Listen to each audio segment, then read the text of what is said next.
Boys, let's turn over to the bullpen.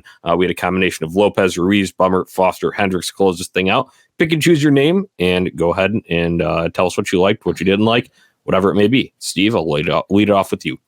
Yeah, I'm going to start off with Ronaldo Lopez, obviously coming in there in that fifth inning, coming in for Michael Kopech, and just really went out there, and the stuff was crisp tonight, going out there, getting after guys right away, and he looked sharp. We've seen that pretty consistently from him so far this year. One or two little hiccups all along the way, but he seems to have really found himself a role there in this mid-relief kind of long man scenario, and I think Tony's using him pretty effectively. I was a little confused as to why he didn't go back out there for the sixth inning, to be totally honest with you. I thought that would have been a good spot for him to go out there and get 6 outs, kind of shorten the game a little bit before you bridge things over to whether it's Bummer, Graven, obviously it was Foster tonight, and then Liam Hendricks. But, he just went out there, and in a situation where he has an inherited runner out there in a 3-1 game, he goes out there and says, hey, you know what? I'm going to just stop this right now. I'm going to shut the door. We're going to get back in the dugout, and we're going to go try to score some more runs. And that's what you really need to see out of that first guy. I love the emotion. We were talking about, good vibes rolling through this team. Since Sean's not in here in the show, we got to bring him in here spiritually with the vibes. And I love the glove pound from Raylo right after he strikes out that guy to end his frame in the fifth there. That I love seeing that kind of stuff. Shows me he has confidence in what he's doing out there. Tony, got any comments on bullpen usage tonight? Absolutely. I'm going to go with Matt Foster. We're picking names here. I think that, Matt Foster showing up in the inning choice from Tony La Russa against the Chicago Cubs may have been a little bit of like a fuck you when he got through that inning right there. I mean, this is a guy who struggled mightily last year, given a very high leverage situation, showed up, did his thing. And he wasn't the guy that I think that any of you would have expected to come out of the pen in that situation. Jose Ruiz has had his high leverage spots. Bummer's had his high leverage spots. Kendall Graveman's been the real high leverage guy outside of your closer this year. I saw a couple of takes on Twitter while we were watching this game that, why aren't you going to Graveman here? And, he's pitching a couple of ball games throughout the weekend, and probably unavailable tonight is my guess. But pitch just yesterday. I thought it took a lot of balls to pull out Matt Foster in that situation. In any sense here, the guy's had a good stretch lately. He lived up to it. I want to couple this to something that Johnny said on the show a couple of times about rebuilding guys' confidence, right? And getting them to a situation where they can go and perform in a high leverage situation. You've seen it with Aaron Bummer.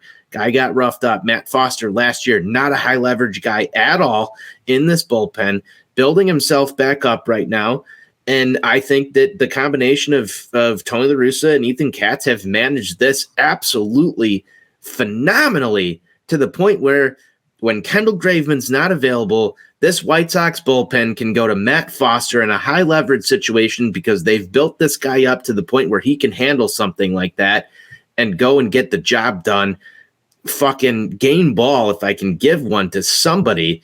It's the organization of the pitching staff and Matt Foster himself for getting through that situation. Fucking phenomenal watching that tonight. It's little things in baseball that get the job done. Can you imagine if that thing unraveled? That's tough as nails stuff. Matt Foster, bullpen. I mean, the question was asked in the SoxOnTap group chat, is the super pen back? When you've got stuff like Matt Foster working in high leverage situations, I think we're close to saying it is.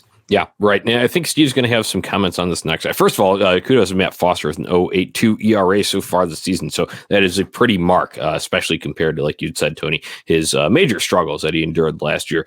Mine's going to be, I got to pick out Aaron Bummer because I had said that it's time to just start using him in a few low leverage roles to just, like I said, it's about building that confidence back up through multiple outings. And this was, I agree, Steve, you very well could have went back to Raylo, especially since we've used him as a swingman. We've used him as a long reliever, an extended multi-inning guy. You very well could have done that. But by going to Bummer here, you get him to have an outing where he comes in with a clean slate. I think that's big for him right now to just come in and be able to work from the start without any external situations that were dumped upon him upon coming into the ball game. And he executed. Granted, he got close on that second hitter, but it doesn't. He got the job done. He got it done, and the stuff is nasty when it's on. And I think just rebuilding that confidence, this was another step in it. And I would maybe even like to see another one where it's another clean slate that you bring him in. Sure, maybe it might be a little later in the ball game in a future one. Maybe you're going to the 7th next time. But either way, I like seeing that because as much as I slam him, I'll give him the kudos where it's due. And he did it tonight. And I hope to see it one more time. And then maybe if they feel that he's ready for that, put him back into those high leverage roles. And that's what I would like to see when you're talking about building up confidence and doing it over multiple games, multiple outings. That's what I like to see, at least personally. Once again, I am not in there. I am not Ethan Katz, but just from an external perspective watching, you can see guys get down. You can see guys when they're down on themselves. What he said when he was kicking himself over games that we had lost last week, and he had a rough outing during it. Hey, Johnny, it's good to build confidence. Before Steve answers that, where can I find that stat for guys down on themselves on Baseball Reference? No, you're not going to find it. You're not going to find it. But I do like to take both into account, the human factor and then also the numbers as well. And I think Aaron Bummer will definitely be back in that role sooner rather than later. But it's a process of building back up to that, in my personal opinion. And Johnny, I think you're absolutely right in that.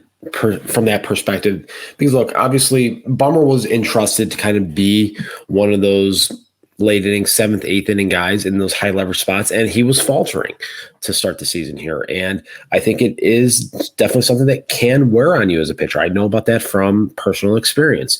You go out there and you go through a rough stretch. It's like anything else in life that you do. If you're accustomed to doing a job well and then you hit a little bit of a rough patch, that seed of doubt can creep into the back of your mind there. So I think kind of shifting him into some lower leverage roles here for a couple of outings, allowing him to build that confidence. And then it almost kind of seems as though his mindset has shifted a little bit, because we've seen these last 2 outings here where he's actually going out there and attacking guys early in counts, getting first pitch strikes. And what point do I just beat every fucking night on this show? Yeah. Work ahead of fucking hitters. Yeah. It's amazing what can happen when a pitcher does that with consistency. And we've seen that from Aaron Bummer, his last 2 outings. I want to see it continue. Right. I think hitting the reset button has done wonders for the control. It's just a summary of what you had just, elaborated on there. All right. We got one more arm to touch on, Steve, because I know you had talked about your changeups earlier, and that's Mr. Jose Ruiz, a high leverage situation here, coming in the 7th, I believe. For his outing. What'd you like from Jose Ruiz tonight? I really do like seeing him work in the changeup with more consistency, in conjunction with, that 96, 97 mile an hour fastball and the hard biting slider. Command was a little bit of an issue tonight with the fastball in particular. He did work himself into some trouble, but he ultimately was able to get out of it. But just being able to sprinkle in that changeup there now and having a third offering to, again, just have in the back of the hitter's mind, knowing that you got a guy that's got 96, 97, and then he can drop that on you and pull that out of his back pocket. That can make a guy dangerous. If he goes out there and if he just cleans up the command, we've seen that from him in a couple of outings this year where he goes out there and he's just commanding the fastball right away, and it makes that changeup that much more devastating. Do that with more consistency. And again, now all of a sudden you're talking about having another weapon for Tony to utilize in the pen here in various different roles. Helps when you throw smoke to really have that offset and velocity. So I will say that it helps that he throws 96 and can really gas it up to 98 if he really wants to. So one more time, did no heart attack Hendricks tonight. That was great. But hey, boys, it's great seeing your big money closer, your big name closer come in, lock it down. No problem. No bullshit at all. Liam Hendricks was phenomenal once again for the second consecutive game.